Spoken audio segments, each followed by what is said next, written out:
Voilà, normalement, ça enregistre. Alors. Bon, comme ça enregistre, ça c'est bon.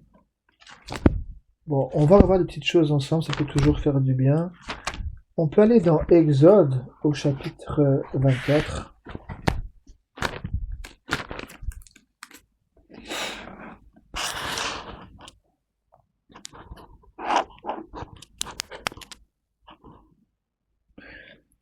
Exode 24. Attendez, je vais allumer la lumière. Hop, hop, hop.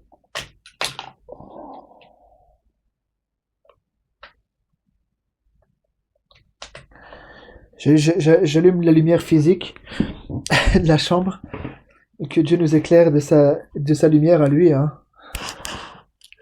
Alors, ça va, vous m'entendez bien? D'accord. Alors, donc dans Exode 24, on peut lire à partir du verset 1. Exode 24, verset 1.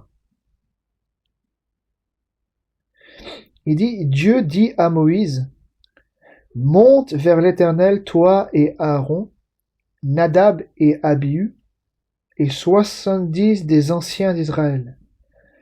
Et vous vous prosternerez de loin.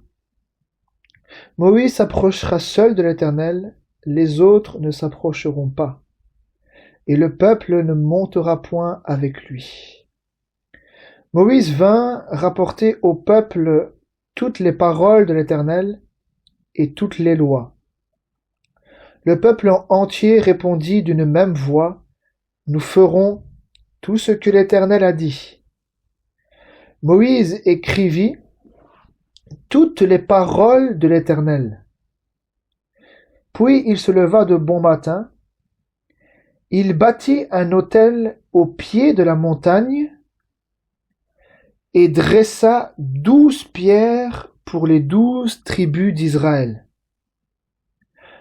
Il envoya des jeunes hommes, enfants d'Israël, pour offrir à l'Éternel des holocaustes et immoler des taureaux en sacrifice d'action de grâce. Moïse prit la moitié du sang, qu'il mit dans des bassins, et il répandit l'autre moitié sur l'autel. Il prit le livre de l'Alliance, parce que juste avant, Moïse a écrit les paroles. Il prit le livre de l'Alliance et le lut en présence du peuple. Ils dirent, nous ferons tout ce que l'Éternel a dit et nous obéirons. Moïse prit le sang et il le répandit sur le peuple en disant, voici le sang de l'Alliance que l'Éternel a faite avec vous selon toutes ses paroles. Amen. Donc ici, je vais pointer le verset 4. Mais voyez, on parle aussi du sang. Ça rappelle un peu ce que le Seigneur Jésus lui-même a dit quand il a fait la scène. Quand il a pris la coupe, il dit ceci est mon sang. Ou il dit le sang de l'alliance. Et là ici, il parle aussi ici. Mais là, c'était le sang des boucs, des taureaux et tout ça. Il dit voici le sang de l'alliance que l'Éternel a faite avec vous selon toutes ses paroles. C'est le verset 8. Mais là, ici, au verset 4, il dit, Moïse écrivit toutes les paroles de l'Éternel, puis il se leva de bon matin. Il bâtit un autel au pied de la montagne et dressa 12 pierres pour les 12 tribus d'Israël. Amen. Donc là, on le voit que Moïse a été conduit à... Donc il a entendu la parole, il a entendu les paroles et il les a écrites. Et il a fait un autel au pied de la montagne avec 12 pierres. Avec les 12 pierres, là, 12 pierres pour les 12 tribus d'Israël. Après, on voit les jeunes hommes qui viennent, ils immolent, avec le sang, ils prennent du sang, etc. Il prend le livre, et puis il dit, voici le sang de l'alliance que l'Éternel a faite avec vous selon toutes ses paroles. Donc on le voit qu'il y a eu un commencement, il y a eu un autel, là-bas qui a été établi, qui a été établi euh, sous l'inspiration de Dieu. Moïse a établi cet autel-là en étant inspiré par Dieu de faire un autel comme ça, avec 12 pierres, et euh, on le voit que là, c'est juste après que Dieu a traité une alliance avec Israël. Hein, on le voit avec le Sinaï, hein, dans Exode 20, etc. On le voit, tous les commandements, toutes les lois. Le Seigneur a fait une alliance avec le peuple, hein, avec les commandements, hein, qu'ils ont entendus à haute voix et tout ça. Et on le voit que là, un autel a été établi là au commencement. Là au commencement, quand l'alliance a été contractée entre Dieu et le peuple d'Israël, on le voit qu'un autel a été érigé, hein, avec les 12 pierres. Si je vous ramène là, c'est parce que souvent, on va le voir, on va revoir un peu avec Élie, souvent euh, le chapitre là avec Élie est relu, mais peut-être que les gens ne le savent pas, ou alors peut-être qu'ils ne sont pas conduits, voilà. Mais que quand Élie a rétabli l'autel, ça veut dire qu'au départ, il y avait un autel qui était établi. Et c'est vrai que peut-être que beaucoup de gens n'ont pas encore entendu ça, qu'il y a eu, que l'autel que Élie a rétabli, c'était cet autel-là c'est l'autel-là qu'on vient de voir avec Moïse. Cet autel-là qui a été érigé sur le bas de la montagne, là établi avec les 12 pierres, hein, où ils ont fait des sacrifices et tout ça, des holocaustes, hein, que le sang a été répandu en partie là sur l'autel et aussi en partie, comme il dit, regardez, hein, Exode 24, qu'est-ce qu'il dit au verset 6? Regardez, hein. Il dit, Moïse prit la moitié du sang qu'il mit dans des bassins, et il répandit l'autre moitié sur l'autel. Il prit le livre de l'Alliance et le lut en présence du peuple. Ils dirent, nous ferons tout ce que l'Éternel a dit, et nous obéirons. Moïse prit le sang, et il le répandit sur le peuple. Le peuple a été aspergé du sang. Donc une moitié a été répandue sur l'autel là avec les 12 pierres, et l'autre partie a été aspergée sur le peuple. Hein. C'est ce qu'il dit ici. Il dit au verset 8, Moïse prit le sang et il le répandit sur le peuple en disant, voici le sang de l'alliance que l'Éternel a faite avec vous.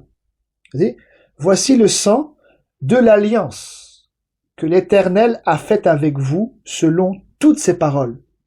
Vous voyez, ce sont les choses qu'on a déjà vues ensemble.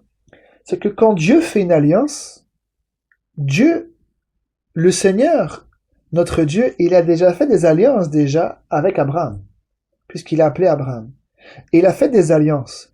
Et on le voit que les alliances, avant qu'il y ait un signe, comme avec l'arc-en-ciel, hein, on le voit que l'alliance, quand Dieu contracte une alliance avec son peuple, et aujourd'hui la même chose avec chacun des individus qui font partie du peuple de Dieu, ou qui les appelle à rentrer en tout cas dans le corps, le Seigneur il contracte une alliance, c'est toujours par sa parole. Et c'est ce qu'il dit ici.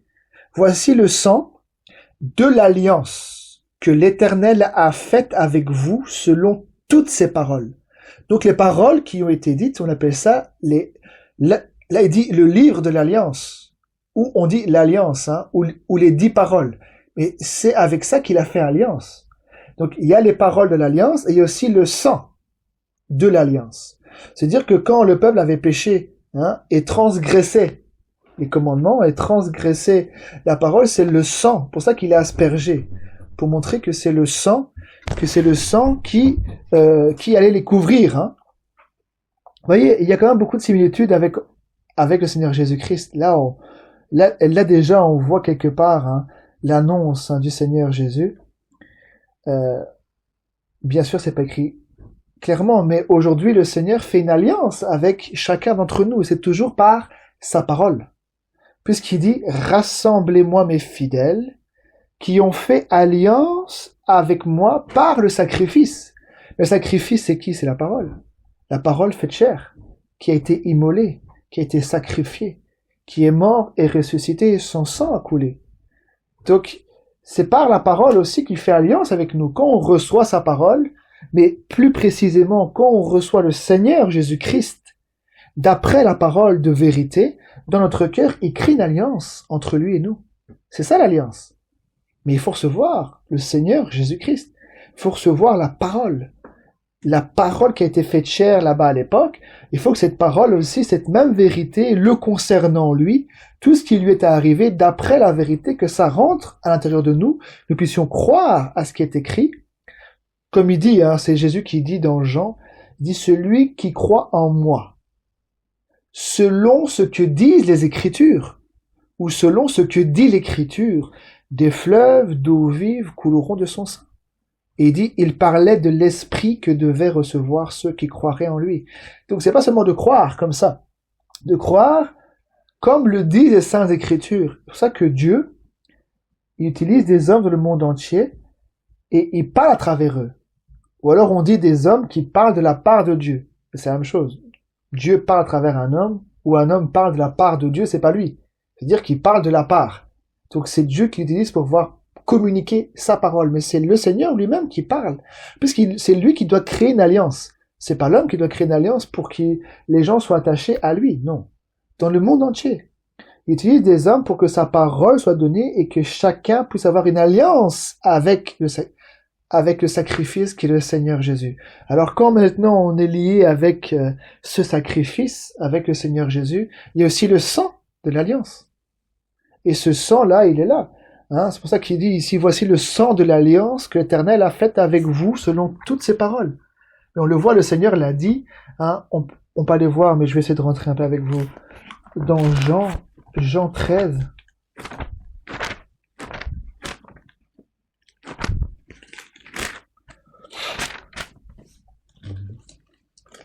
Je crois que je vais trouver ça là, attendez. Je sais pas si je vais trouver ici.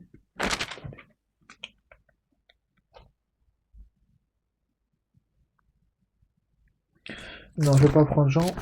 Un instant. Je vais pas prendre Jean. Je vais prendre ici. Attendez. Ouais. Oui. Dans Matthieu au chapitre 26. Matthieu 26. Vous vous souvenez, le Seigneur Jésus lui-même. Donc, Matthieu 26, je vais d'abord vous laisser aller, Matthieu 26.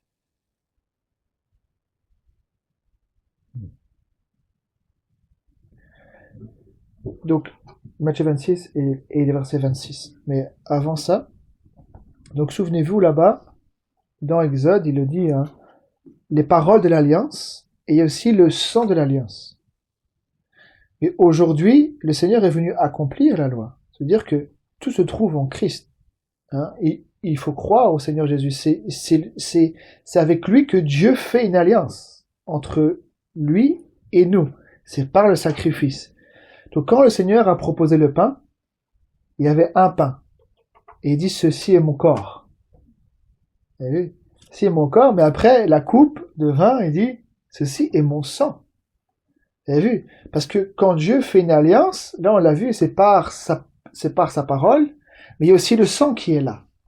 C'est la même chose. Regardez ici, donc dans Matthieu 26, verset 26, il dit, pendant qu'il mangeait, Jésus prit du pain, et après avoir rendu grâce, il le rompit, et le donna aux disciples, en disant, vous avez vu, le pain n'a pas été donné à tout le monde, Il n'a pas dit, bon, maintenant, je fais un grand festin, je vais donner le pain à tout le monde. Non, non, non. C'était à ses disciples. C'était des personnes qu'il avait appelées, et c'était des personnes qui suivaient ses enseignements. Certainement que le pain, là, tout le monde ne pouvait pas le manger. Vous avez vu, mais c'était à ses disciples. Ici, il dit, donc, il rendit grâce, il le rompit, et le donna aux disciples en disant, prenez, mangez, ceci est mon corps. Donc, il a pris le pain, il l'a rompu. Il l'a rompu, donc certainement que chacun a eu un morceau de ce même pain. Il y avait un pain, et il a rompu le pain et l'a donné à chacun. disant, il dit, prenez, mangez, ceci est mon corps. Puis ici, il dit, verset 27, il dit, il prit ensuite une coupe, et après avoir rendu grâce, il la leur donna en disant, buvez-en tous, car ceci est mon sang, le sang de l'alliance. Vous avez vu? Le sang de l'alliance. Et tout à l'heure, il parlait aussi de ça. Mais c'était le sang des taureaux, là, des animaux. Vous vous souvenez, tout à l'heure, on a lu, il dit, voici le sang de l'alliance que l'Éternel a faite avec vous, d'après toutes ces paroles. Et là, on le voit que le Seigneur, il dit encore, là, ici, il dit, car ceci est mon sang, le sang de l'alliance. Vous avez vu? Une alliance. C'est pour ça qu'en Christ, il y a, dans la Bible, dans les prophètes, avec Moïse et la loi, on parle de l'ancienne alliance. Mais dans le Nouveau Testament, quand Christ est venu, il est venu avec une nouvelle alliance. C'est-à-dire que maintenant, l'alliance, c'est par le Christ, c'est par le Seigneur, ce n'est plus par la loi. Parce que lui, il est l'accomplissement de la loi. Il n'est pas venu abolir, mais il est venu accomplir. Donc, l'alliance, c'est entre Dieu, l'homme, mais c'est avec le sacrifice, parce que Dieu ne peut pas être lié à toi. Tu peux pas avoir une communion avec Dieu qui est saint sans passer par le sacrifice. C'est ce qu'il dit. Mais il faut chercher ce haut, mais je sais que c'est vrai. Dans les Écritures, il dit « Rassemblez-moi mes fidèles qui ont fait alliance avec moi par le sacrifice. » Mais là, Jésus, il parle, il dit le sang de l'alliance. Il dit car ceci est mon sang, le sang de l'alliance qui est répandu pour beaucoup, pour le pardon des péchés. Amen. Je vais essayer de vous montrer encore ici. Parfois, dans les autres évangiles, il y a d'autres informations qui rajoutent. Ça nous aide. Je vais essayer de trouver ça, si le Seigneur nous permet.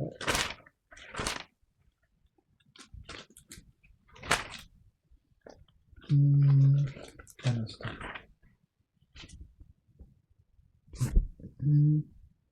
Ouais. Dans Luc au chapitre 22. Luc 22.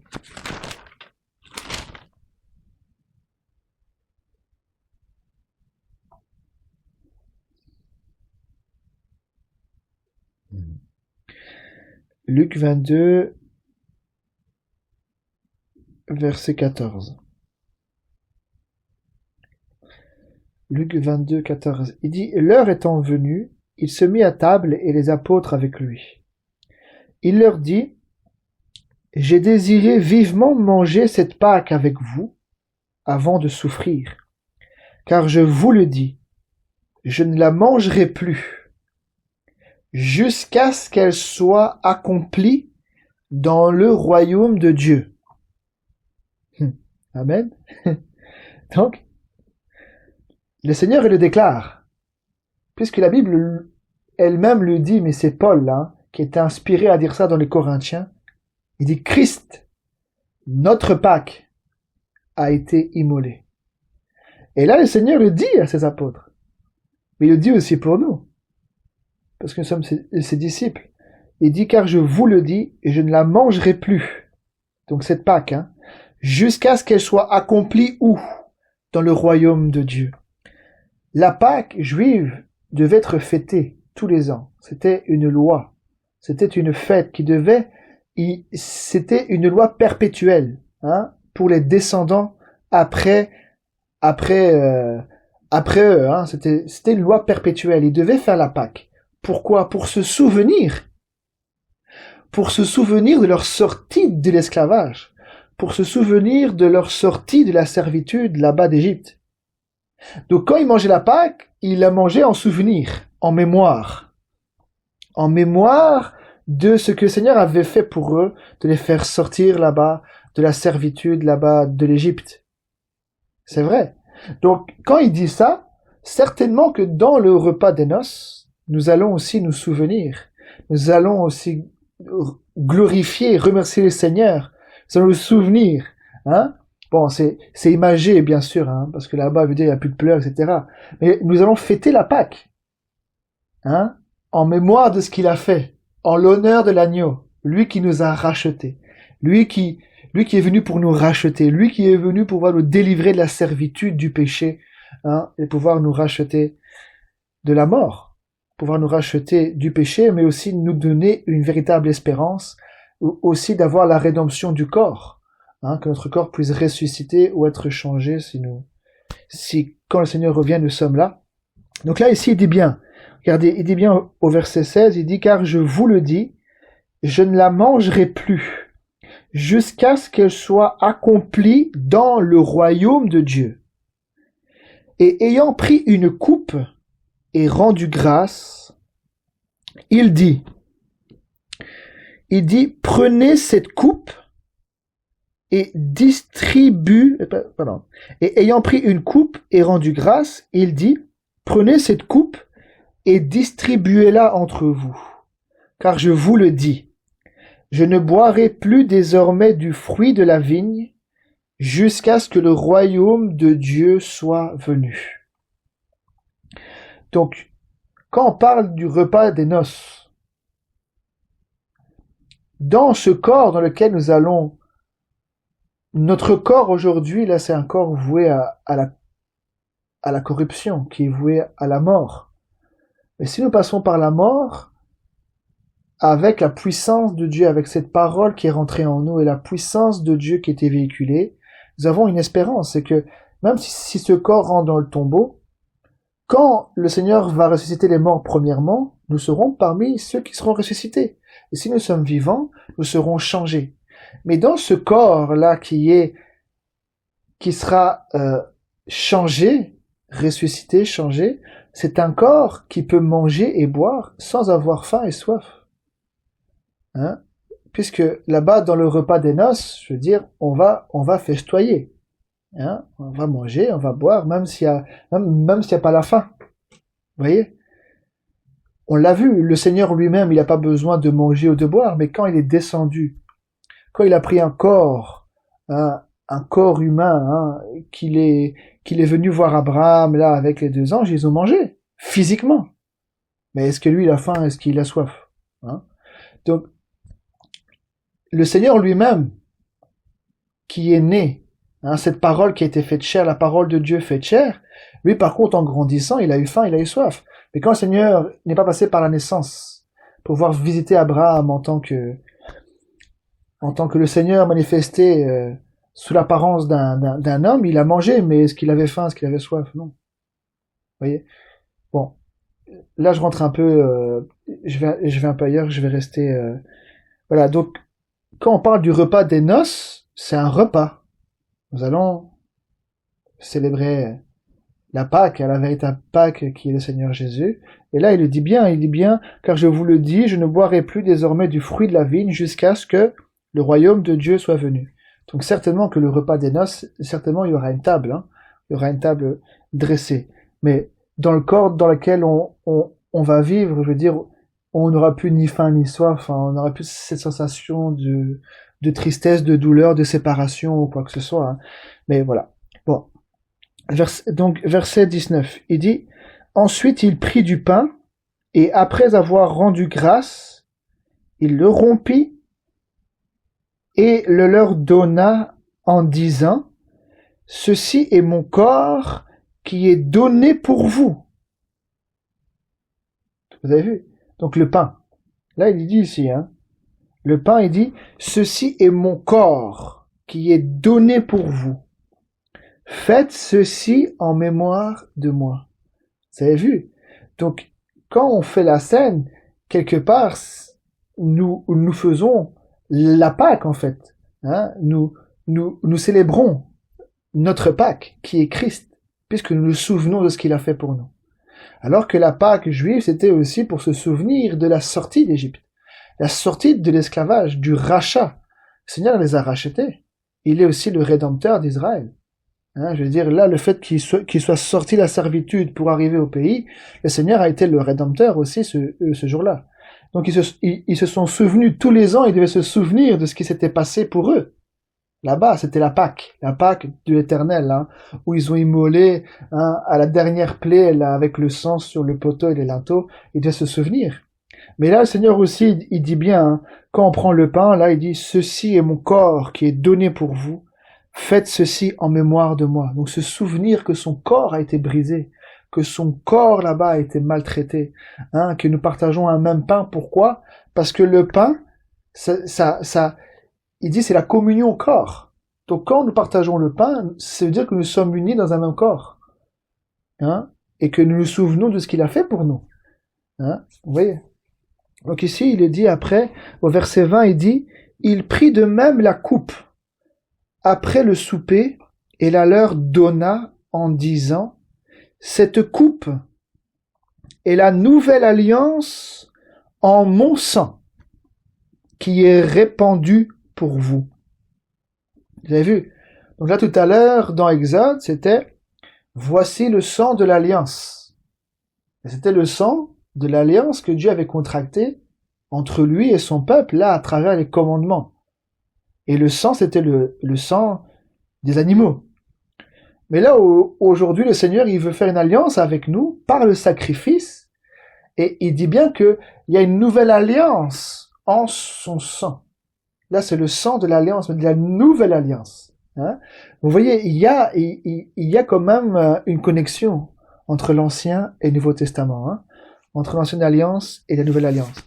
Donc ici, il dit bien, cette coupe est la nouvelle alliance en mon sang qui est répandue pour vous. Amen. Regardez, je vais essayer de vous montrer ça. Alors, je vais essayer de voir ça. Hop.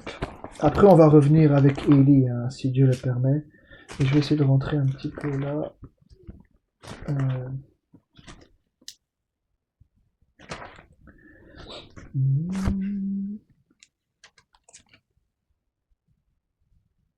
Ouais. Alors, un instant. Je cherche ici. Toc.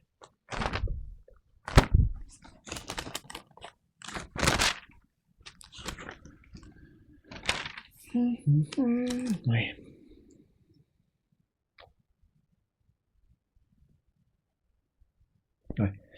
On parlait dans Jérémie 31.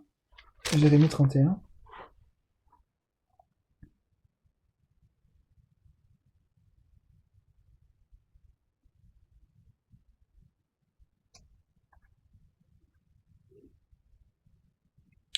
Jérémie 31. Merci Seigneur. 31. Jérémie 31, 31.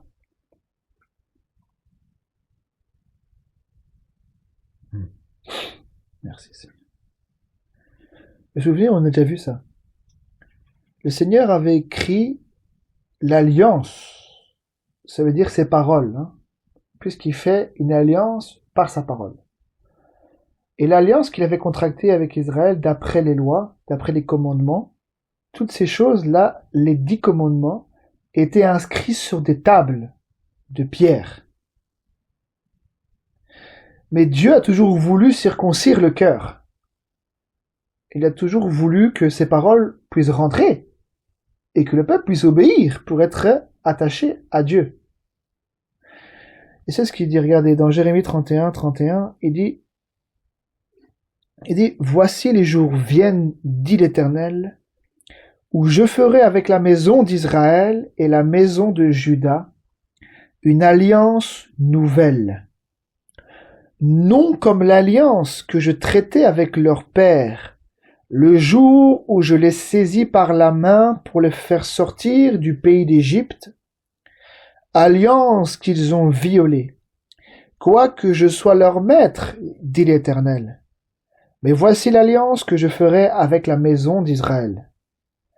Après ces jours-là, dit l'Éternel, je mettrai ma loi au-dedans d'eux. Je l'écrirai dans leur cœur, et je serai leur Dieu, et ils seront mon peuple. Celui-ci n'enseignera plus son prochain, ni celui ni celui-là son frère, en disant, connaissez l'Éternel. Alors, je vais bien fractionner ça pour comprendre. Hein. Le Seigneur n'a pas dit qu'il va plus utiliser des personnes par son esprit pour enseigner les autres. Non, non, non, non. Là, il parle bien, il dit, celui-ci n'enseignera plus son prochain, ni celui-là son frère, en disant, connaissez l'Éternel. Donc, dans le but de pouvoir dire aux autres, connaissez l'Éternel. Mais il dit, car, pourquoi plus personne n'enseignera son prochain? Il dit, car tous me connaîtront. Donc, si tous le connaissent, l'expérimentent, t'as pas besoin de dire à ton frère, mais connais, puisque tu le connais. Voyez? Et regardez, si je vais bien pointer quelque chose, hein. Il dit, car tous me connaîtront, depuis le plus petit jusqu'au plus grand, dit l'Éternel, car, et pourquoi? À cause de quoi? C'est ça, car, c'est-à-dire à cause de quoi? Car je pardonnerai leurs iniquités et je ne me souviendrai plus de leurs péchés. Vous avez vu? Donc, le Seigneur dit à travers sa parole que celui qui le connaît, celui qui connaît Dieu, ou plutôt qui a été connu de Dieu, c'est une personne qui a expérimenté le pardon de ses péchés et qui sait que Dieu ne se souvient plus de ses péchés, que les choses anciennes sont réellement passées. C'est ce qu'il dit ici, regardez. Celui-ci n'enseignera plus, donc verset 34, hein, il dit, celui-ci n'enseignera plus son prochain, ni celui-là son frère, en disant, connaissez l'Éternel. Hein? Donc, d'un côté, il parle le prochain, l'autre côté, son frère, mais il dit, en disant, connaissez l'Éternel.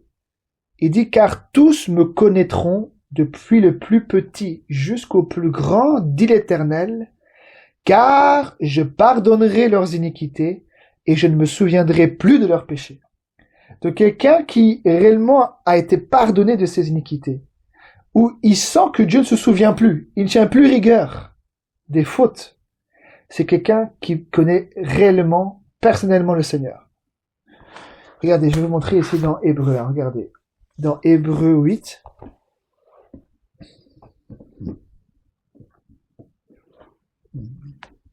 Hébreu chapitre 8. 8. Hébreu chapitre 8. Alors.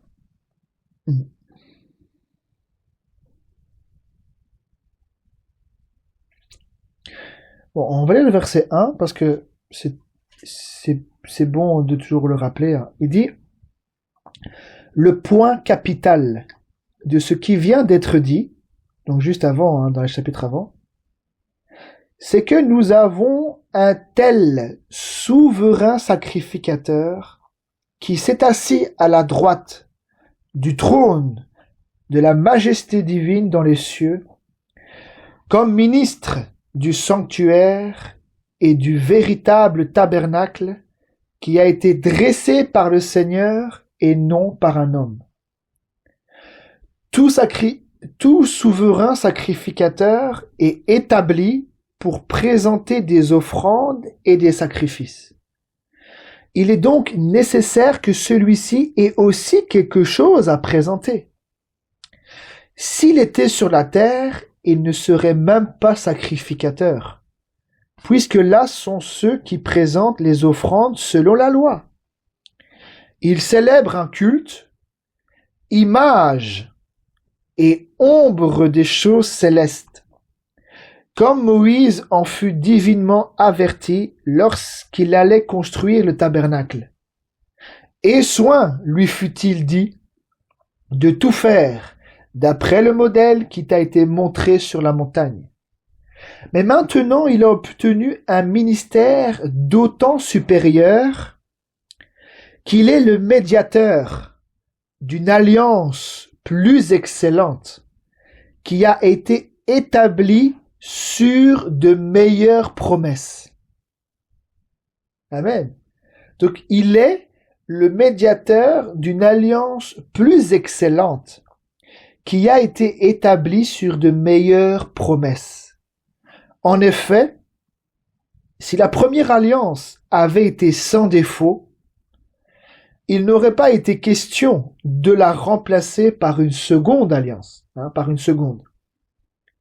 Car c'est avec l'expression d'un blâme que le Seigneur dit à Israël. C'est le Seigneur qui a dit à Israël, mais à travers Jérémie. C'est ce qu'on relit ici, c'est ce qu'on a lu dans Jérémie 31. C'est ce que le Seigneur dit à Israël. Voici les jours viennent, dit le Seigneur, où je ferai avec la maison d'Israël et la maison de Juda une alliance nouvelle. Non comme l'alliance que je traitais avec leur père, le jour où je les saisis par la main pour les faire sortir du pays d'Égypte, car ils n'ont pas persévéré dans mon alliance, et moi non plus je ne me suis pas soucié d'eux, dit le Seigneur. Mais voici l'alliance que je ferai avec la maison d'Israël. Après ces jours-là, dit le Seigneur, je mettrai mes lois dans leur esprit. Je les écrirai dans leur cœur, et je serai leur Dieu, et ils seront mon peuple. Personne n'enseignera plus son concitoyen, ni personne son frère, en disant « Connais le Seigneur », car tous me connaîtront, depuis le plus petit jusqu'au plus grand d'entre eux. Pourquoi? Parce que je pardonnerai leurs iniquités. Ils me connaîtront. Pourquoi? Parce que je pardonnerai leurs iniquités et que je ne me souviendrai plus de leurs péchés. Amen. Je vais essayer de vous montrer. On peut aller dans un roi au chapitre 18, là-bas. Je vais essayer de vous montrer ça.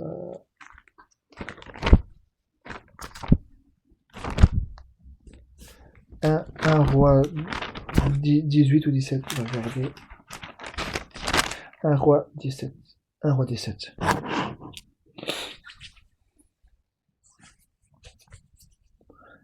Un roi 17. Bon, je vais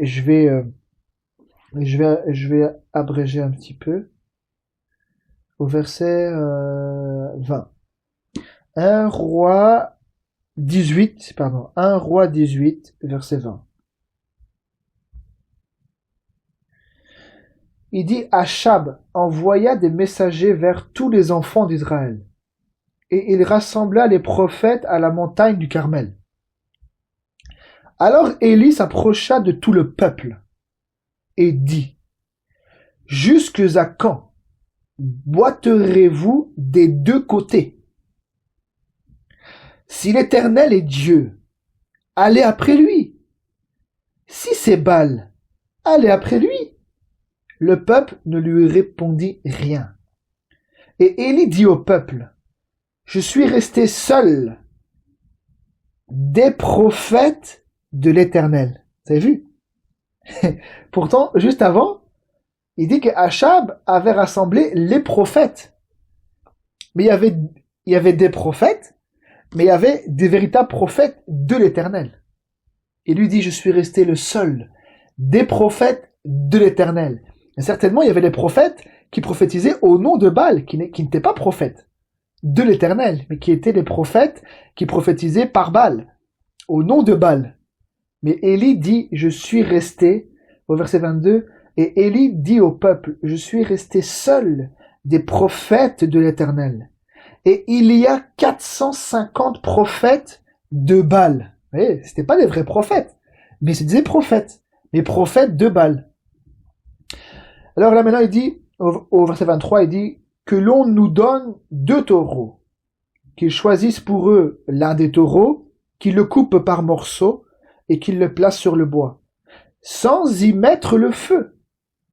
Et moi je préparerai l'autre taureau, et je le placerai sur le bois, sans y mettre le feu. Il dit, puis invoquez le nom de votre Dieu.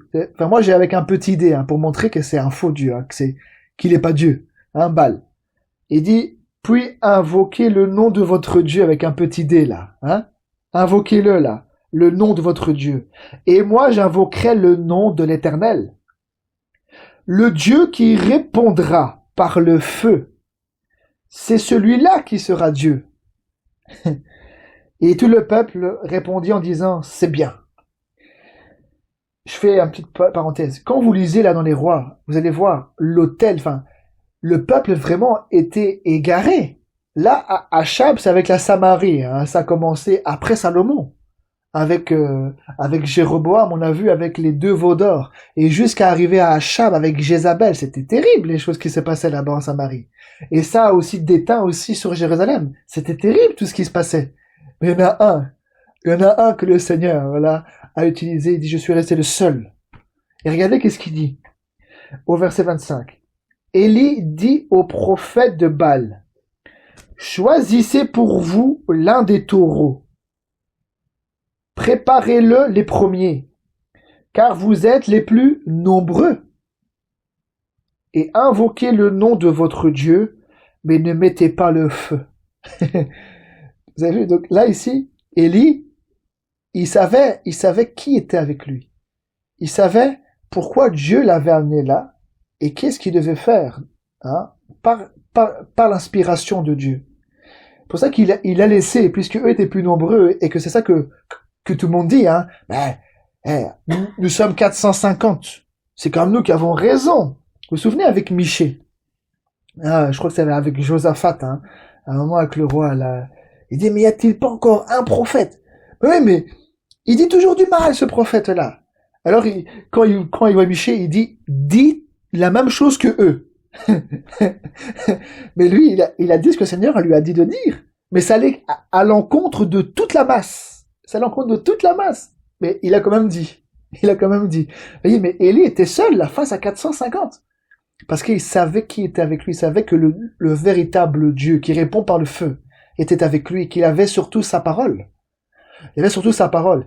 Ici, il dit bien, ici, Élie, donc au verset 25, hein, il dit, préparez-le les premiers, car vous êtes les plus nombreux, et invoquez le nom de votre Dieu, mais ne mettez pas le feu. Ils prirent le taureau qu'on leur donna et le préparèrent, et ils invoquèrent le nom de Baal. Depuis le matin jusqu'à midi, en disant, Baal, réponds-nous. Mais il n'y eut ni voix, ni réponse. Et ils sautaient devant l'autel qu'ils avaient fait. À midi, Élie se moqua d'eux et dit, criez à haute voix puisqu'il est Dieu. Il pense à quelque chose où il est occupé, où il est en voyage. Peut-être qu'il dort et il se réveillera. Et ils crièrent à haute voix. Hein, voyez, les sensations, les émotions. On va crier, certainement qu'il va répondre. Mais Dieu, le véritable Dieu, ceux qui sont envoyés de Dieu, établis par Dieu, ils sont calmes. Pourquoi? Parce que c'est pas eux qui gesticulent pour pouvoir amener la présence, pour pouvoir amener la réponse de Dieu. C'est la parole qui sort de leur bouche et de faire les choses après la parole. Et là, Dieu répond. Mais eux étaient là à crier à haute voix. Ils ont même, regardez ici, il dit bien. À midi, Élie se moqua d'eux, ouais, ça, au verset 28, et ils crièrent à haute voix, et ils se firent, selon leur coutume, des incisions avec des épées et avec des lances. Donc ils se sont taillés, ils se sont coupés les bras, là, et le sang a coulé sur eux. On va dire, mais c'est vraiment impressionnant, quoi. Là, certainement qu'il y aura une réponse.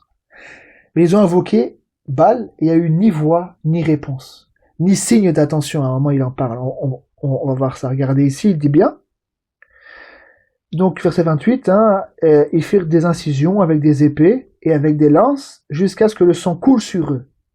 Lorsque midi fut passé, ils prophétisèrent jusqu'au moment de la présentation de l'offrande. Mais il n'y eut ni voix, ni réponse, ni signe d'attention. Élie dit alors à tout le peuple, « Approchez-vous de moi. » Tout le peuple s'approcha de lui, et Élie rétablit l'autel de l'Éternel, vous avez vu, qui avait été renversé.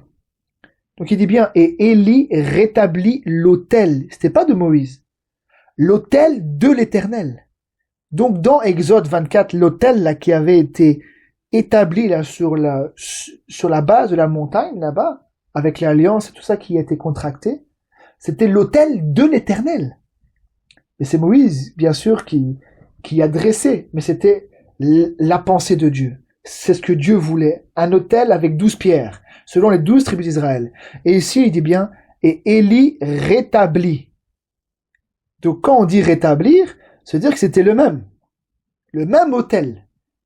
Donc le même esprit qui a agi dans Moïse, qui a inspiré Moïse à établir là-bas l'autel de l'alliance, hein, l'autel de l'Éternel avec l'alliance, etc. là-bas, qui a été contracté entre Dieu et le peuple, le même esprit a inspiré aussi Élie à refaire le même autel. Hein, le même autel.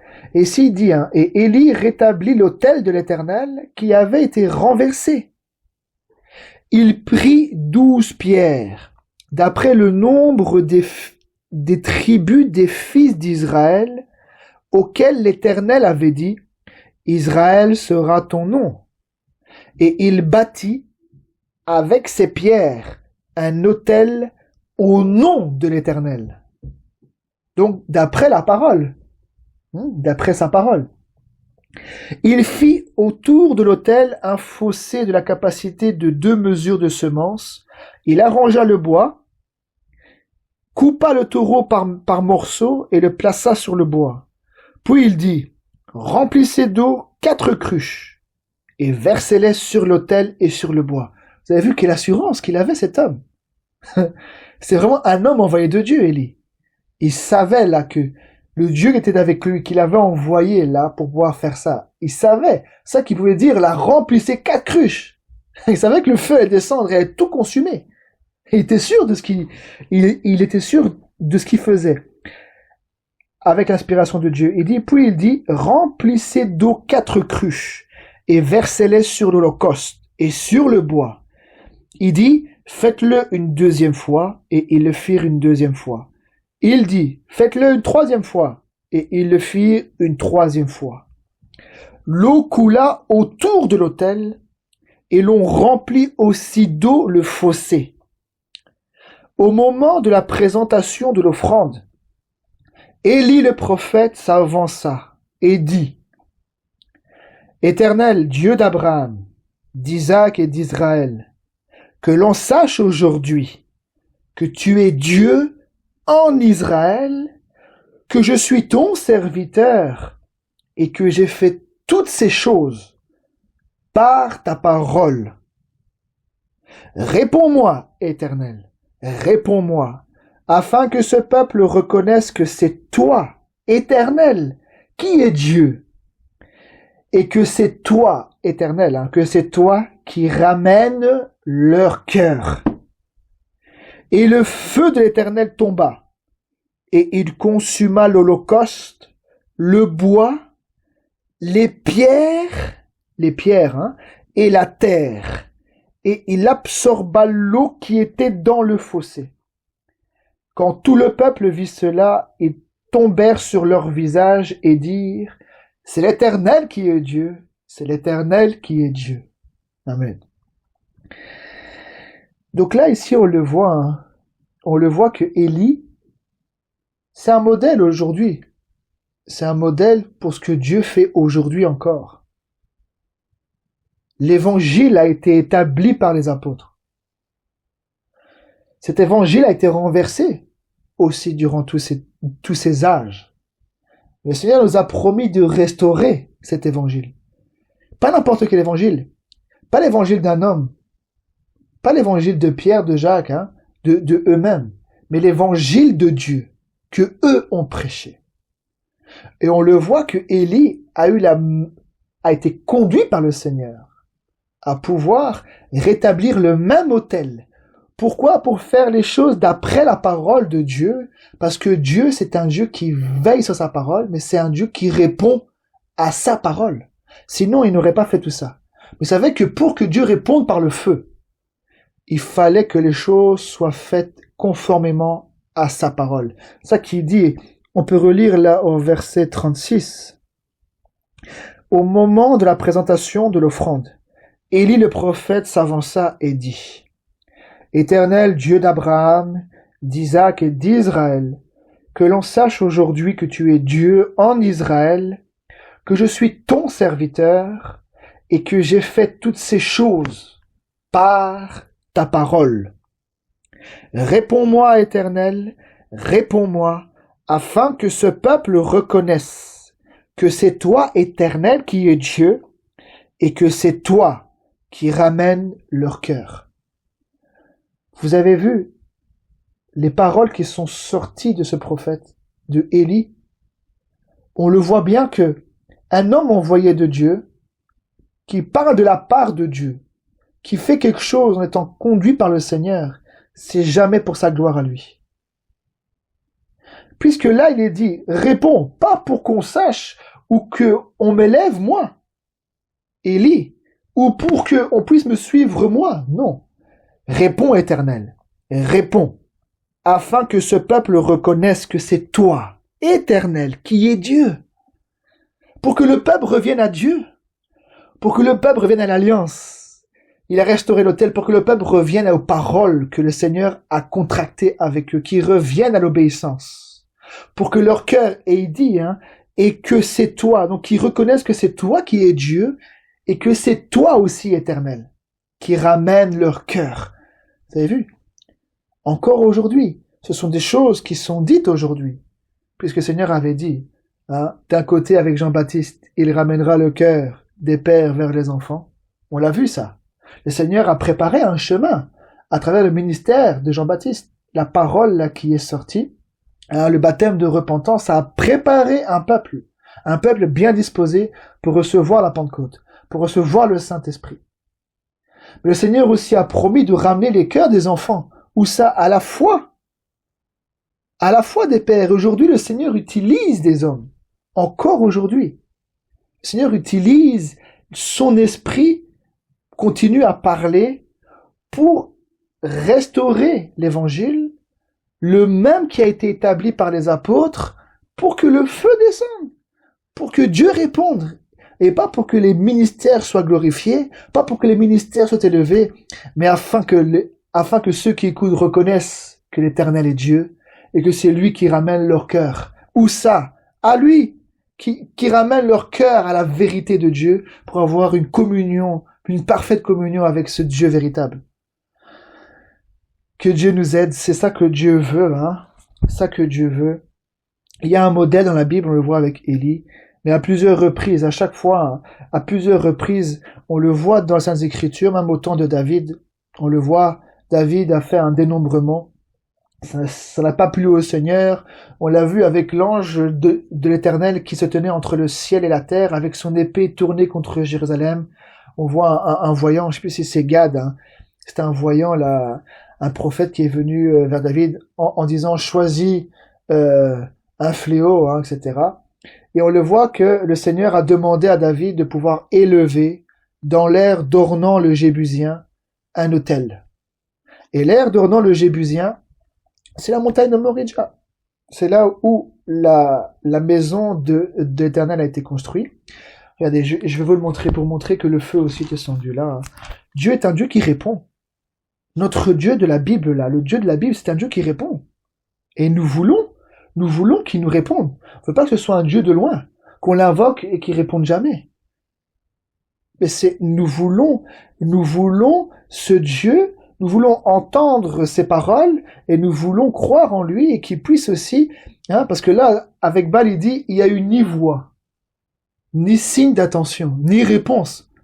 Mais si la parole de Dieu est prêchée, que c'est la vérité qui est prêchée, il y aura un signe d'attention, il y aura une voix, il y aura une réponse. Avec le Seigneur, c'est un Dieu qui répond. Regardez, on peut aller dans 1 Chronique... Attendez. 1 Chronique...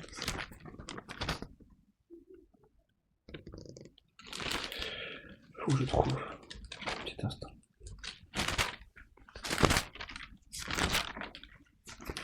Ouais.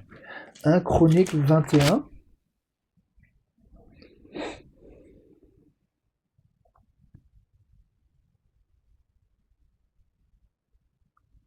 1 Chronique 21, verset 18.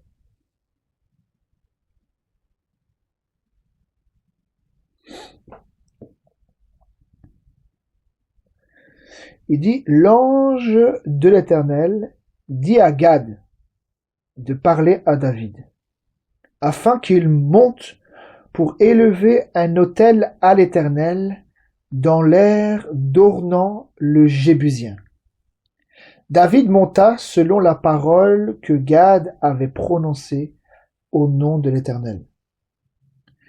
Donc on voit là, le Seigneur donne un ordre, et on le voit, il dit dans l'air d'Ornan le Jébusien.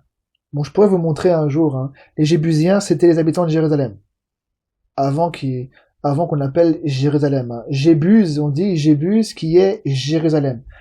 Donc là, Ornan le Jébusien, il était bien à Jérusalem. Mais je vais avancer. Regardez ici, au verset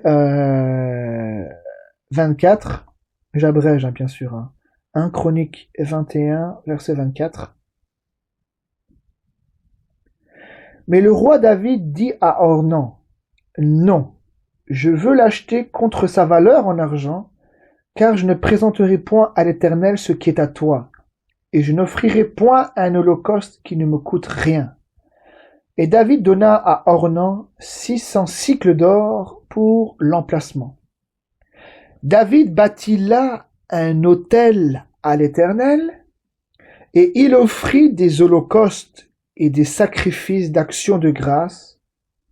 Il invoqua l'Éternel, et l'Éternel lui répondit par le feu, qui descendit du ciel sur l'autel de l'Holocauste.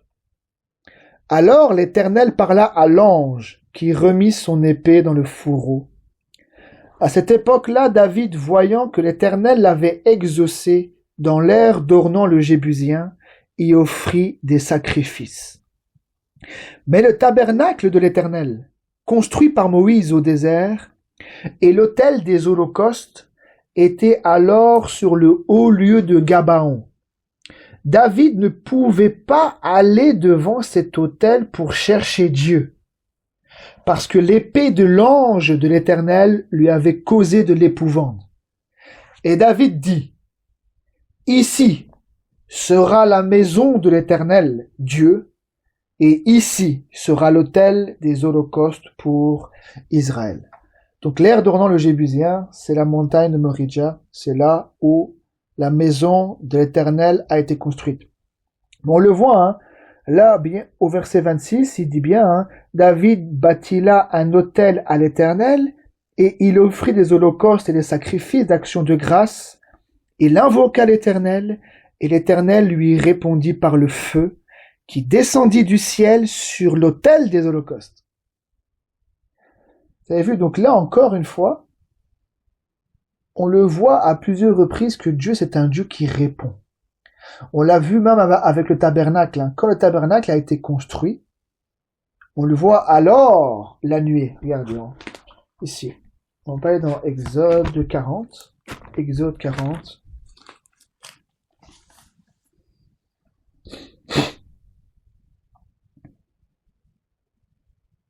Exode 40, verset 34.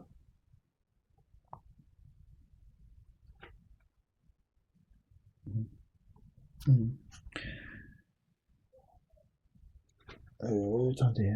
Ouais. Donc, quand vous lisez juste avant, ils ont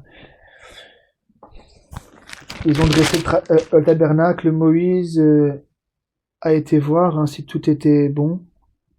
Voilà. Ici, au verset, donc, Exode 40, verset 34. Alors, oui, donc c'est une conséquence, alors.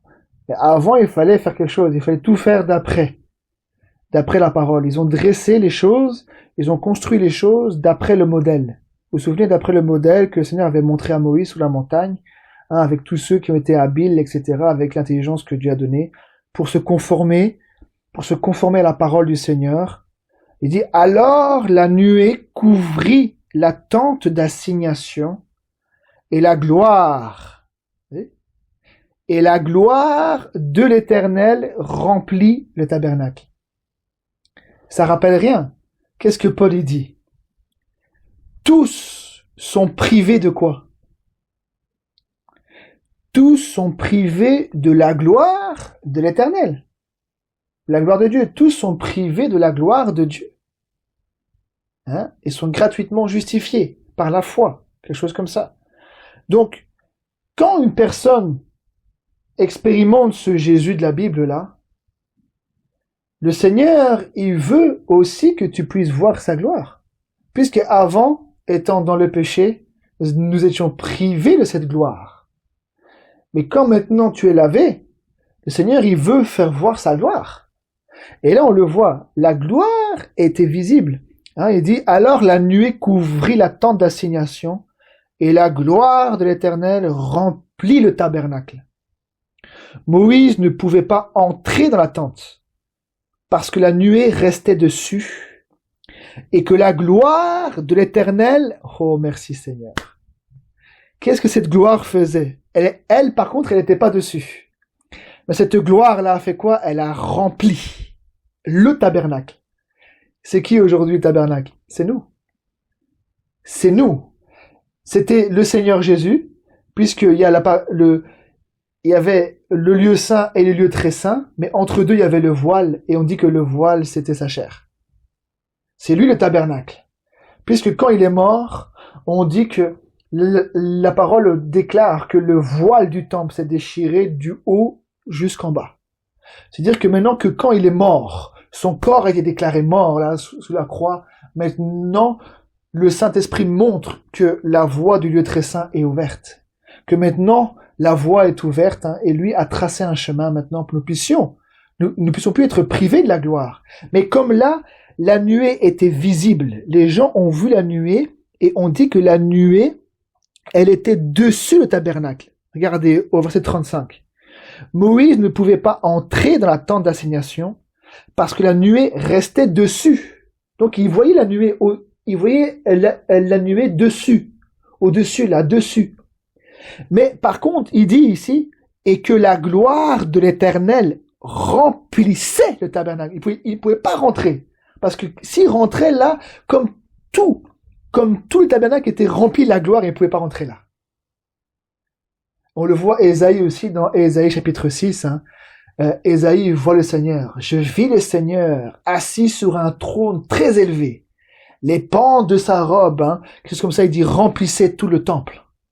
Le Seigneur veut remplir. Là, on voit que la gloire de l'Éternel a rempli le tabernacle. Rempli. C'est-à-dire que si tu rentrais, tu étais inondé par la gloire. Et là, il pouvait pas. Moïse, il le dit bien ici.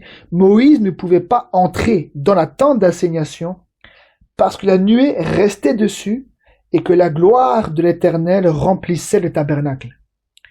Aussi longtemps que durèrent leurs marches, les enfants d'Israël partaient quand la nuée s'élevait de dessus le tabernacle. Vous voyez, c'était un témoignage. C'est un Dieu de témoignage. Il a rendu témoignage visiblement à Israël, qu'il était vivant. Ils l'ont vu durant toute leur marche. Ils ont vu la nuée de jour qui était sur le tabernacle. Et quand la nuée s'élevait, ils savaient que c'était le moment de partir et Dieu préparait un chemin pour qu'ils puissent se poser. Et tant que la nuée restait dessus, ils devaient rester là, camper à leur place. Mais ils ont vu ça. Et la nuit, c'était comme un feu. La colonne de feu. Cette colonne de feu était là, ils la voyaient visiblement. C'était pas un rêve. C'était pas une vision même réelle du Seigneur. C'était visiblement de leurs yeux physiques, charnels, ils ont vu la colonne de feu. Ici, il dit bien, aussi longtemps que durèrent leurs marches. 36. Les enfants d'Israël partaient quand la nuée s'élevait de dessus le tabernacle, et quand la nuée ne s'élevait pas, ils ne partaient pas, jusqu'à ce qu'elle s'élève. La nuée de l'Éternel était de jour sur le tabernacle, et de nuit, il y avait un feu aux yeux de toute la maison d'Israël pendant toute leur marche. Vous voyez, il dit bien que la nuée était là. De jour, la nuit c'était comme un feu, donc la colonne de feu, mais il n'a pas dit que la gloire était tout le temps là, non. Mais là, à ce moment-là, la gloire a rempli tout le temple, le, le tabernacle. Parce que si la gloire restait là, toujours à remplir, il ne pouvait jamais rentrer dedans. Mais il devait attendre, hein, que ça puisse sortir et que et la nuée et la colonne, elle restait là, hein. La nuée et la colonne, c'est la même chose, sauf que le jour, on voyait comme une nuée, hein, c'était pas comme du feu, mais la nuit, en fait, ça éclairait. C'est pour ça qu'on parle d'un feu, il fallait que ça éclaire, il fallait qu'ils voient quand cette colonne s'élevait pour pouvoir les éclairer dans leur chemin. Donc, vous voyez, et dans les Saintes Écritures, on le voit, hein, que Dieu, c'est un Dieu qui rend témoignage. Et il rend témoignage à sa parole. Regardez. Je vais encore essayer de vous montrer ça, hein. Je peux finir par là. Allez, dans 1 Corinthiens au chapitre 2.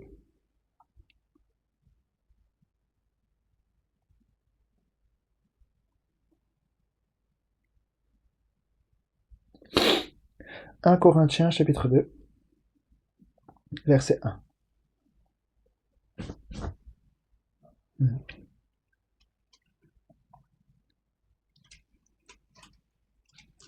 Donc là, on le voit, hein, c'est clair, à travers les Saintes Écritures, l'Éternel, notre Dieu, il ne répond pas à tout. Il répond conformément à sa parole. Quand c'est sa parole qui est établie, hein, quand c'est comme lui le veut, hein, que c'est lui qui agit, que c'est comme lui le veut, il répond. Mais eux ont fait toutes sortes de choses. On le voit avec les coutumes, ils se sont coupés là, ils ont fait ça, ils ont fait ceci, ils ont crié à haute voix. Mais il n'y a jamais eu de réponse, hein, en invoquant Baal. Et même là, Élie, s'il aurait invoqué le Seigneur, notre Dieu, et qu'il aurait pas rétabli le même autel qui était là au commencement, Dieu n'aurait jamais répondu.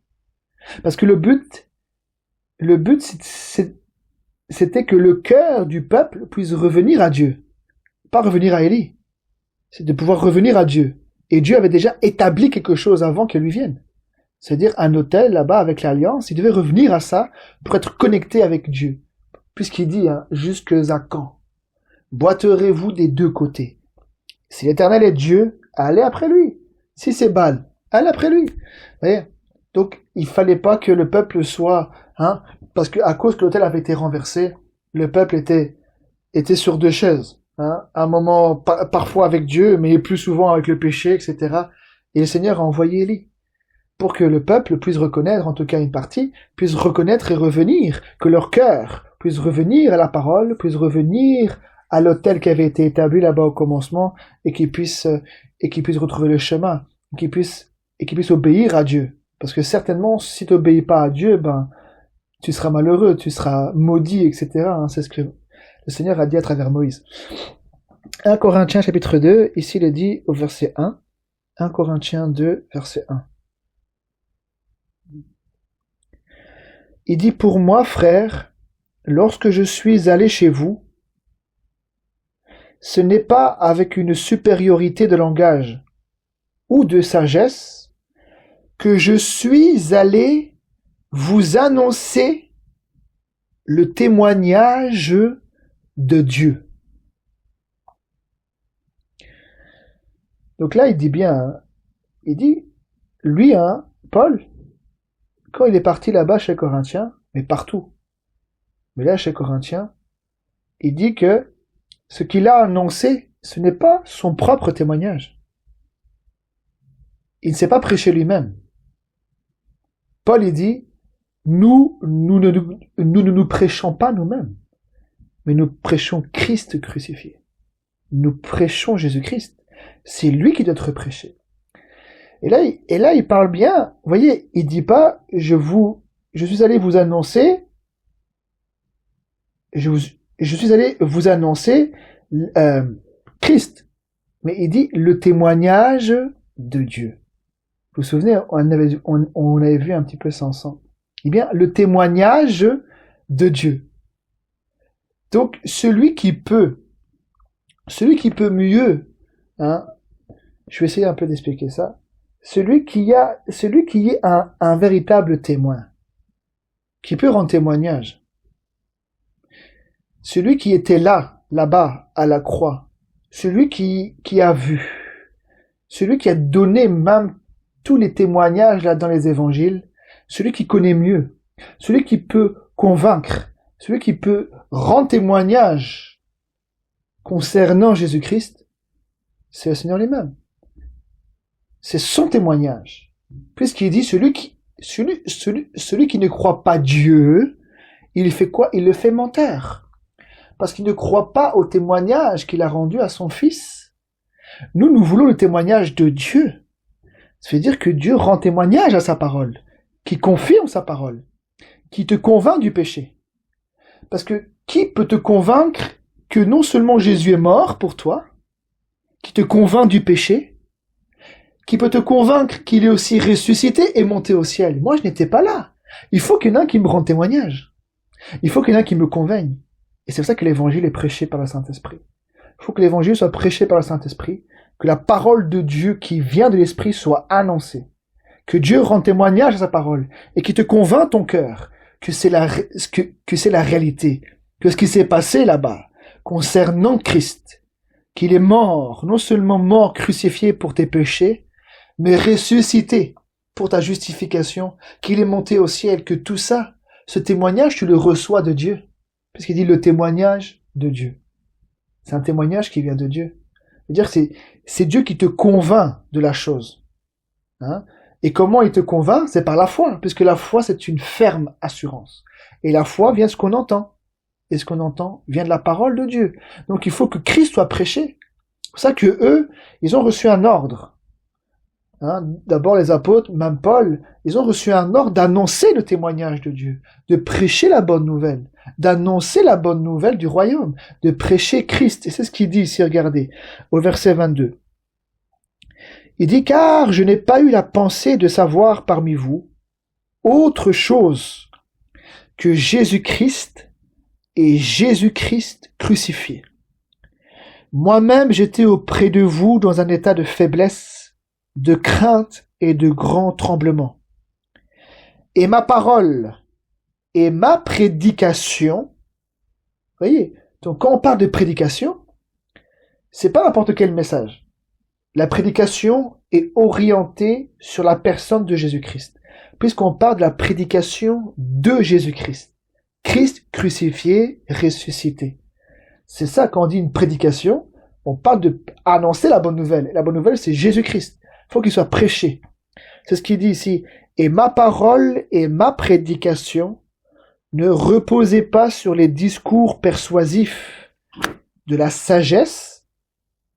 Vous voyez, donc il peut y avoir des discours qui viennent de la sagesse et qui veulent persuader humainement. Mais il dit que lui n'est pas venu annonçant le témoignage de Dieu comme ça. Il dit, ma parole et ma prédication ne reposaient pas sur les discours persuasifs de la sagesse, mais sur une démonstration. Vous avez vu? Et sur une démonstration d'esprit et de puissance. Pourquoi? Dans le but, afin que votre foi soit fondée, non sur la sagesse des hommes, mais sur la puissance de Dieu. Vous avez vu?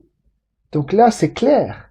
Dans la Bible, que ce soit dans l'Ancienne Alliance, dans la Nouvelle Alliance, Dieu, c'est un Dieu qui est démonstratif.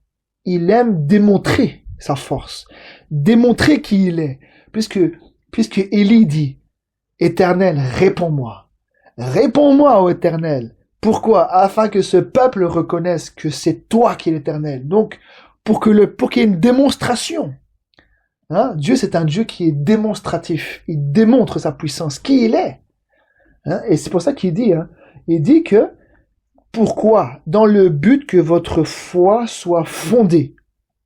Donc, on parle du fondement de la foi. On parle du tout début, du commencement avec Dieu. Hein? Le fondement. Afin que votre foi soit fondée non sur la sagesse des hommes. Donc, il peut y avoir des fois qui sont fondés d'après la sagesse des hommes, d'après des discours humains, d'après des discours qui viennent de la sagesse humaine. Et Paul il dit, moi je ne suis pas venu annonçant, prêchant avec ma parole et ma prédication, reposant sur ces choses-là, mais sur une démonstration d'esprit et de puissance. Vous avez vu, donc dans le but que la foi soit fondée sur la puissance de Dieu, qu'il y ait une pleine assurance, une pleine conviction qui vient de Dieu. C'est pour ça qu'il dit ça.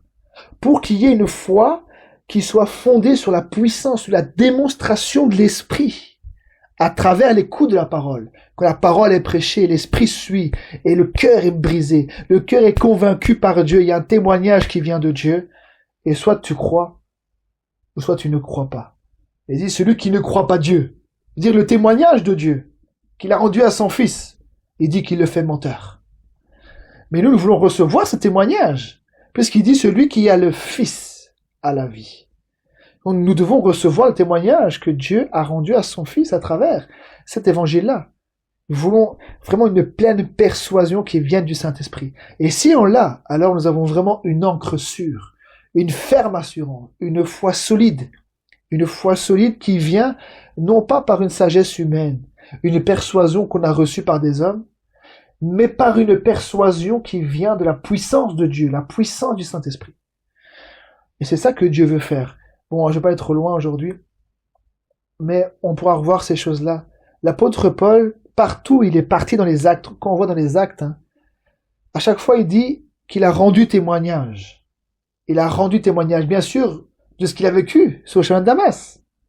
Mais les gens devaient recevoir le témoignage de Dieu concernant Jésus, parce que c'est bien, les gens reçoivent son témoignage, c'est bien. Mais il voulait que les gens reçoivent le témoignage de Dieu.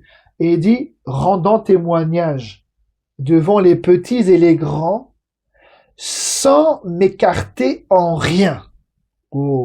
Sans m'écarter en rien de ce que Moïse et les prophètes ont déclaré devoir arriver, savoir que le Christ souffrirait ces choses, etc., etc.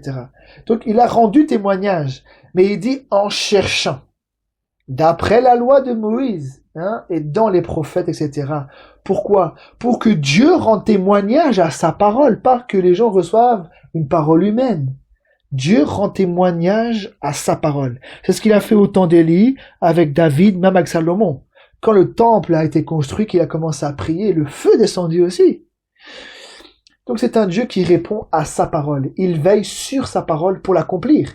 Donc, pour que nous puissions être parmi ceux qui vont bénéficier, hériter des promesses, il faut que cette parole, elle rentre à l'intérieur et qu'elle soit inscrite, qu'elle soit crue, inscrite et gravée pour que par la foi dans ce qui est dit dans les Saintes Écritures, que nous puissions bénéficier de tout ce que Dieu nous a promis.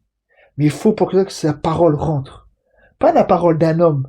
Lui ne veille pas sur la parole des hommes. Il veille sur sa parole pour l'accomplir. C'est ce qu'il a dit à Jérémie. Souvent les gens répètent ça. Mais c'est écrit, si c'est vrai. Il dit, mais que vois-tu? Il dit, je vois une branche d'amandier. Il dit, c'est bien. Il dit, sache, quelque chose comme ça. Il dit, je veille sur ma parole pour l'accomplir. C'est-à-dire que tout ce qui est écrit là-dedans, ça va arriver.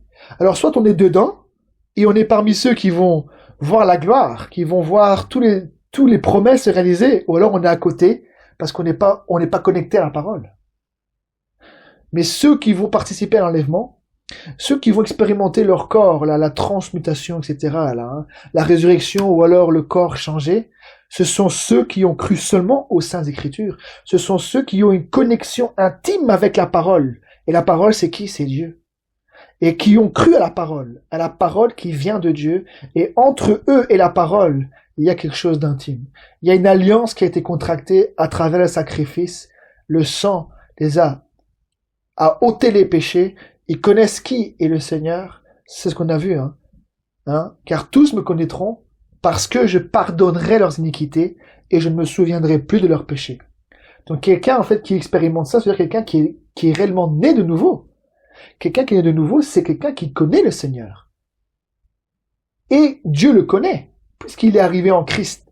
Si quelqu'un est en Christ, il est une nouvelle créature, c'est-à-dire qu'il est né de nouveau.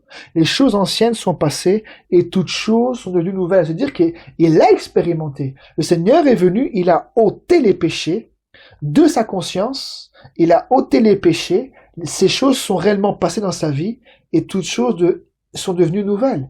Et il sent que Dieu, dans l'esprit de Dieu, c'est même plus dans le souvenir de Dieu. Et il sent que Dieu ne se souvient même plus de ces choses-là, qu'il a vraiment enlevé de ça sa mémoire, afin que cela ne soit plus imputé. Parce que quand Dieu retient, il s'en souvient. Il se souvient de ce que les hommes ont fait. Mais quand il est lavé, il se souvient plus. Pour ça, si Dieu se souvient plus de nos péchés, nous aussi, que le Seigneur nous aide à oublier les fautes que les offenses qu'on nous a fait. Que le Seigneur nous aide. Je suis heureux parce que j'étais vraiment combattu ces derniers jours et je vois que le Seigneur me fortifie dans sa parole et me garde la ligne, garde les poteaux, il y a des garde-fous, il y a une forteresse, une forteresse, on essaie de rentrer par là, on essaie de rentrer par là, et il y a des grandes murailles, et ces grandes murailles, c'est la parole qui me garde. Et je remercie le Seigneur vraiment pour ce qu'il fait, parce que, vous voyez, tout ce qui est dans les Saintes Écritures, on le voit, Dieu c'est un Dieu qui rend témoignage, c'est un Dieu de démonstration. Et nous voulons ça. Parce que si nous rendons témoignage aux autres, ça veut dire que nous avons reçu un témoignage. Nous sommes des témoins. Mais ce Dieu-là qui parle de la Bible, moi je le connais. Je l'ai expérimenté. Il m'a touché. Je sais qui il est. Ce que les gens aujourd'hui ne croient pas. Donc pour être la lumière du monde, pour être le sel de la terre, pour être un témoin vivant, il faut qu'on ait reçu le témoignage. Il faut que nous puissions avoir lui qui nous annonce les choses, il vient nous convaincre aussi. Donc non seulement il est un témoin, mais il est aussi celui qui te convainc que ce qu'il a vu et entendu, c'est la vérité. Ce qui s'est passé là-bas ce jour-là, c'est la vérité. Toi, tu n'étais pas là.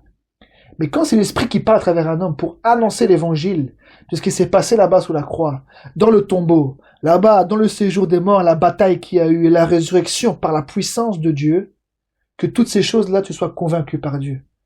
Et alors là, je peux vous dire, c'est vraiment une ferme assurance. Et c'est ce que Dieu veut. Et il faut prier davantage pour ça autour de nous, pour nos familles, pour que Dieu rend témoignage, que Dieu puisse convaincre. Et on voit à travers la parole que toutes ces choses-là, c'est vraiment l'œuvre de Dieu. Vous voyez, ce n'est pas par la sagesse humaine. Ce n'est pas par une persuasion. On veut persuader les autres humainement. Mais c'est pas ça. Dieu veut démontrer sa puissance à quelqu'un. Pour qu'il soit convaincu. Qu'il puisse pas avoir de non-retour. Que ce soit oui ou non. Oui et non. Non. Une pleine assurance. Par la foi dans ce qu'il écoute, Dieu vient agir et convaincre, que ce soit pour le pardon des péchés, pour le salut, mais pour toute l'œuvre du salut. Même le Saint-Esprit, qu'est-ce que le Seigneur il a dit à travers Jean-Baptiste?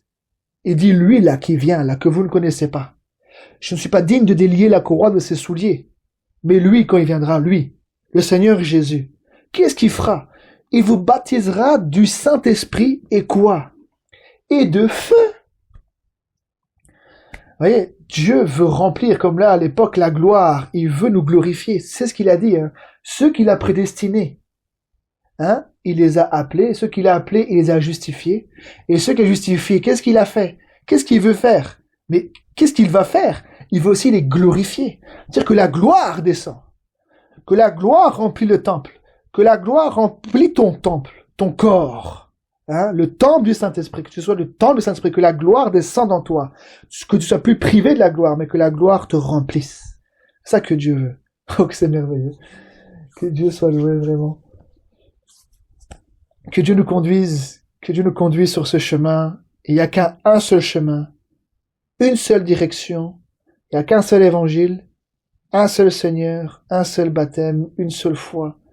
Alors que le Seigneur nous mette sur le véritable wagon, et nous puissions suivre le conducteur, suivre le chef, le Messie, loin de l'Éternel, le Seigneur Jésus, qui nous amène au bon port. C'est lui qui nous amènera au bon port. Alors, prions pour que le Seigneur davantage nous conduise sur ce chemin-là, le seul chemin qu'il a tracé lui. Et nous ne faisons que rentrer dans ce chemin par sa grâce, et c'est lui le conducteur. Amen. Que Dieu vous bénisse. Merci Seigneur. Merci. Que Dieu vous bénisse aussi. Je remercie vraiment le Seigneur parce que j'étais vraiment combattu cette journée. Je dis Seigneur, j'ai aucune inspiration. Et un peu tout à l'heure à l'hôpital avec vous, là. Et dans mon esprit, c'est venu le témoignage de Dieu. Et je remercie le Seigneur parce que je vois que il y a une pensée qui était venue dans mon esprit et je crois que le Seigneur a conduit ce soir à revoir ces choses-là. Et c'est merveilleux. Même moi tout à l'heure, avant de commencer, j'ai dit Seigneur, si tu le veux, parle. Mais le Seigneur, je crois qu'il a parlé à travers sa parole, mais il m'a parlé à moi aussi. Si le Seigneur utilise l'un ou l'autre, il parle aussi à l'individu qui parle, à travers qui il peut parler. Et là, dans Exode, j'ai vu quelque chose que j'avais jamais vu. Et je vois la nuée qui est dessus et la gloire qui remplissait tout le temple. J'ai dit, mon Dieu. Et le Seigneur m'a ouvert l'esprit, là, ce soir, pour voir la gloire de l'Éternel qui remplissait le temple. J'ai dit, mon Dieu, c'est ce que tu veux, puisqu'il dit que tous ont péché. Donc, dans le péché, tu es privé de la gloire. Mais quand tu n'es plus un pécheur, que tu deviens un saint en Christ, que tu es réellement né de nouveau, la gloire est pour toi. Et il veut même que sa gloire te remplisse. La gloire de l'Éternel remplissait le temple. C'est ce qu'il veut. Il veut nous glorifier, non seulement nous justifier, mais aussi nous glorifier, c'est-à-dire répandre sa gloire, son esprit dans son tabernacle, dans son corps, qui est nous, sa maison qui est nous. Que Dieu vraiment soit loué. Prions pour ça ensemble. Oh, c'est des choses merveilleuses, hein. C'est vraiment dans la simplicité. Là, on est deux, ici à la maison, là-bas, vous êtes deux. Bon, il y a aussi en ligne certainement ceux qui vont écouter. Mais ce sont vraiment des choses merveilleuses. C'est vraiment, moi, ça fortifie mon âme, hein. Ça fortifie mon intérieur. Ça m'aide avec mon Dieu d'entendre toutes ces choses-là. Je dis Amen. Ainsi soit-il. C'est ça qu'on dit Amen. Ça veut dire que cela soit fait ainsi. Ainsi soit-il dans ma vie. Amen, Seigneur. Fais-le. Fais-le, Seigneur. Que ces choses soient réalité. Que ces choses soient réelles en moi. Que ces choses soient expérimentées, Seigneur. Et on peut faire que ça, dire Seigneur, que cela soit ainsi. Amen. Que Dieu nous bénisse. Nous allons prier ensemble, si vous voulez. Merci Seigneur. Seigneur mon Dieu, je te remercie Seigneur, parce que tu montres la voie, Seigneur, au Dieu, à tes enfants, Seigneur. Tu as tracé un chemin, Seigneur, ô Dieu, prédéfini par toi, pensé et conçu par toi, Seigneur. C'est ton évangile, c'est ton témoignage que tu rends à ton saint serviteur Jésus. De tout ce qui s'est passé là-bas à Golgotha ce jour-là, Seigneur, sur le mont du Calvaire, Seigneur. Toute la puissance, Seigneur, ô Dieu, qui a été manifestée. Tous les péchés, Seigneur, ô Dieu, supportés, Seigneur, sur ce corps, Seigneur, meurtri. Seigneur, sur le bois, Seigneur, entre le ciel et la terre, Seigneur. C'est toi qui démontres toutes ces choses dans la vie, Seigneur, de ceux qui ont cru en ta parole. Et d'expérimenter cette puissance qui a agi dans le tombeau, cette puissance qui a ressuscité Christ d'entre les morts. C'est toi qui peux rendre témoignage. Parce que les gens ont été voir. Pierre a été voir au tombeau. Les femmes ont été voir au tombeau. Et ils n'y étaient plus. Mais c'est toi qui as ouvert l'esprit. C'est toi qui as donné la conviction. La pleine conviction que tu es réellement ressuscité. Oui, tu étais mort. Et aujourd'hui, tu es ressuscité, Seigneur. Oh, donne-nous le témoignage qui vient de toi. L'assurance qui vient de Dieu. Oh, le témoignage de Dieu dans notre vie. De tout ce qui concerne Jésus-Christ. De tout ce qui s'est passé là-bas à Golgotha, dans le tombeau, par ta résurrection, ta montée au ciel, et aujourd'hui aussi que tu es assis, Seigneur, à la droite, sur le trône de Dieu. Nous voulons, Seigneur, tout ce témoignage, cette vérité crue, prêchée. Oh, annonce-nous, Seigneur, l'allégresse. Annonce-nous la vérité dans nos vies, dans nos foyers, Seigneur, dans nos maisons, Seigneur, dans nos familles, Seigneur, Seigneur, autour de nous, pour nos amis, Seigneur, pour tous ceux qui sont autour de nous. Seigneur, c'est toi, Seigneur, l'apôtre Paul, Seigneur, ton serviteur Paul a pu le dire. que c'est toi qui annonces la lumière. C'est toi qui annonceras la lumière aux peuples et aux nations. C'est toi qui annonces par le Saint-Esprit. Par ta parole, Seigneur, tu utilises des hommes dans le monde entier pour prêcher la vérité, pour annoncer l'évangile du royaume. Tu as dit, il faut premièrement que l'évangile du royaume soit prêché à toutes les nations, pour servir de témoignage. Oh, merci Seigneur. Alors viendra la fin. Oui, tu veux rendre témoignage, Seigneur, oh Dieu, à toutes les nations, concernant ton évangile, Seigneur, oh Dieu, avant le jugement, Seigneur. Oui, tu avertis d'abord avant de juger, Seigneur. Oh Père, nous voulons le véritable évangile qui est sorti là-bas de Jérusalem, qui est sorti de la bouche de Pierre, de Jacques et de Jean, par le Saint-Esprit envoyé du ciel, qui convainc le cœur, Seigneur, avec une démonstration d'esprit et de puissance. Oh Père, envoie-le, Seigneur, dans mon foyer. Envoie-le dans le foyer de mon frère et de ma sœur qui écoutent. Dans tous ceux qui écouteront, Seigneur, ce message. Dans ma voisine, Seigneur, ou Dieu, qui a écouté, Seigneur, l'autre jour. Dans tous ceux et celles, Seigneur, que nous connaissons. Tous nos frères et sœurs autour de nous. Père, envoie, Seigneur, ta puissance. Envoie ta démonstration, Seigneur. Oh Père, afin que nous puissions reconnaître, oh Père, que tu es le Dieu d'Israël. Et que tu ramènes nos cœurs à la foi de nos pères. À la foi de Pierre et de Jacques et de Jean. Avec une pleine conviction qui vient du ciel, Seigneur. Oh, envoie-le, Seigneur. Je sais que tu es là, je te sens, Seigneur. Je sais que tu es là, présent, Seigneur, oh Dieu. Oh, tes yeux sont sur toute la terre, Seigneur. Tu entends tout ce qui est dit présentement, et tu te réjouis quand ta parole est annoncée. Seigneur, es-tu aussi en colère, Seigneur, oh Dieu, lorsque, Seigneur, oh Dieu, les hommes, Seigneur, oh Dieu, oh Père, prennent ta parole et la tordent dans tous les sens, Seigneur. Tu te réjouis, le Saint-Esprit.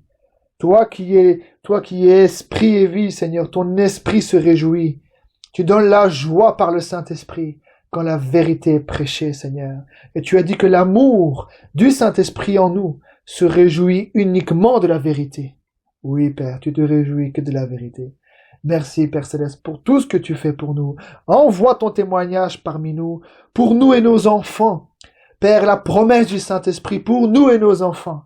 La promesse pour mon frère et ma sœur. Seigneur, pour tous ceux qui vont écouter, Père, envoie, je t'en supplie. Envoie-nous, Seigneur, l'évangile. Le véritable qui vient de toi, Seigneur, annoncé par toi à travers tes saints prophètes d'autrefois, à travers la parole de vérité. Ô Père, envoie ta parole. Seigneur, je sais que je frappe. Je frappe. Mais je sais que mes prières, Seigneur, ne sont pas vaines. Je sais que les prières qui sont demandées depuis déjà un petit temps, Seigneur, déjà même depuis peut-être plusieurs mois, voire peut-être une année ou deux, Seigneur, je sais que ces prières ne sont pas vaines. Et que, Seigneur, c'est ta volonté, Seigneur. Alors envoie l'évangile, Seigneur. Envoie l'évangile du royaume, Seigneur, par le Saint-Esprit, Seigneur. Envoie-le dans nos vies, dans nos foyers, partout autour de nous. Oh, le monde veut voir Jésus. Père, glorifie-toi dans nos vies et glorifie ton Fils dans nos vies. Glorifie ta parole dans nos vies. Glorifie-toi, Seigneur Jésus. Oh Père, nous voulons voir ta gloire. Nous voulons plus, Seigneur, avoir un voile, Seigneur, entre toi et nous à cause de nos péchés. Mais nous voulons que